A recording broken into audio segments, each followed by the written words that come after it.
We're making fall-themed harvest apples. We're making 3 different flavors and I'll walk you through each one. Keeping it super simple, all we need for our caramel is a bag of caramel bites. For the white chocolate, just a bag here of almond bark. For the sticks, I'm using what I have on hand, a ton of chopsticks. I've shortened them a bit so they don't look ridiculously long sticking out of the apples. Our toppings are as follows: apple pie, pecan and mini chocolate chips, and crushed Oreos. I may have scrubbed my apples a little too hard. As you can see here, they have a slight surface bruising going on. It's okay, they're gonna be fine. Once you've washed and dried your apples, grab a chopstick and either with brute force or a hammer, insert that chopstick like so. For this entire apple dipping process, the apples are pretty much going to live on this small cookie sheet. Make sure you line it with some parchment paper so your caramel doesn't stick to it. Speaking of caramels, we're going to use this entire bag. Simply follow the directions on the back of the package. This bag says it covers roughly 5 apples. In the past, I found I usually run out of caramels by the 4th apple, although I do pick fairly large apples, so that's probably why. Once your caramel is nice and melted like this, we're ready to dip. Grab your apple and give it a twist in the caramel.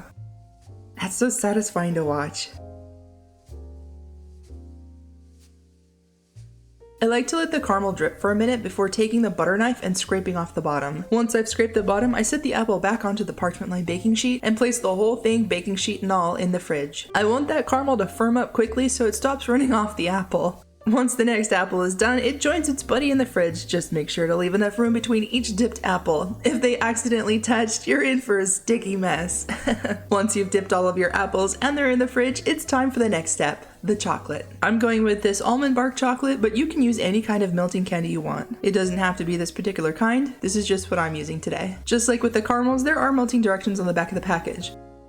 Definitely chop up your chocolate if you're going to microwave it. I usually melt mine in the microwave, stirring every 20 seconds or so. Usually it takes about a minute or 2 depending on how much chocolate I'm using. If you think the consistency of your melting candies or almond bark is too thick for dipping, you can thin it out with a bit of odorless, flavorless oil. I'm using vegetable oil here. You won't need a whole lot, just a little bit.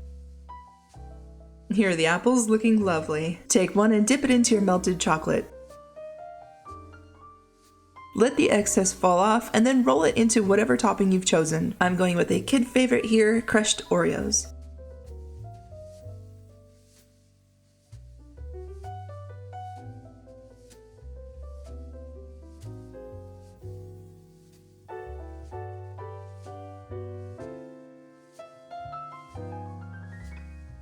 For my second apple, I've chosen chopped pecans and mini chocolate chips.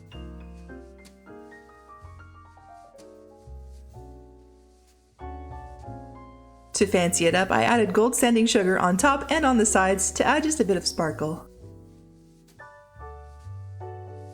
And this last one is my favorite. All it is cinnamon, brown sugar, and regular sugar. With the caramel and white chocolate, the apple tastes just like an apple pie. This apple holds a lot of happy memories for me. As a kid, my mom and I would drive up to my granny's house for Thanksgiving every year, and along the way we would stop at a Rocky Mountain chocolate factory and each get a candy apple. This was my go-to apple. Nice memories. This apple just makes me think of traveling with my mom, the good times we had together, being with family for Thanksgiving, and visiting my granny. And that's our harvest apples. It's best to store them in the fridge until you're ready to serve them. To keep the nuts from drying out, you can either wrap the entire apple in foil, or if you have a big enough sandwich baggie, that might work as well. Let me know in the comments what you think. Do you dip apples during the holiday? And if so, what toppings do you use? As always, thanks for watching, and if you like this video, be sure to subscribe so you don't miss out, and I'll see you all in the next video.